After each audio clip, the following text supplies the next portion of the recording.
ಮಮತೆಯೇ ಅವಳಿಗೆ ಸಿರಿತನ, ಕರುಣೆಯೇ ಕರುಳಿನ ಗೆಳೆತನ.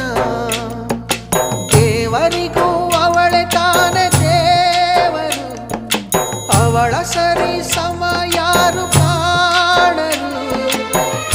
ಅವಳ ಪ್ರೀತಿಯಲ್ಲಿ ಜಗವೇ ಬೆಳಗುವುದು.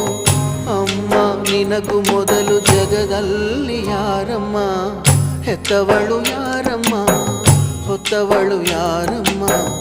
ಅವಳಿದೆ ಅಮೃತದೇ ಉತ್ತರವು ಇದೆಯಮ್ಮ.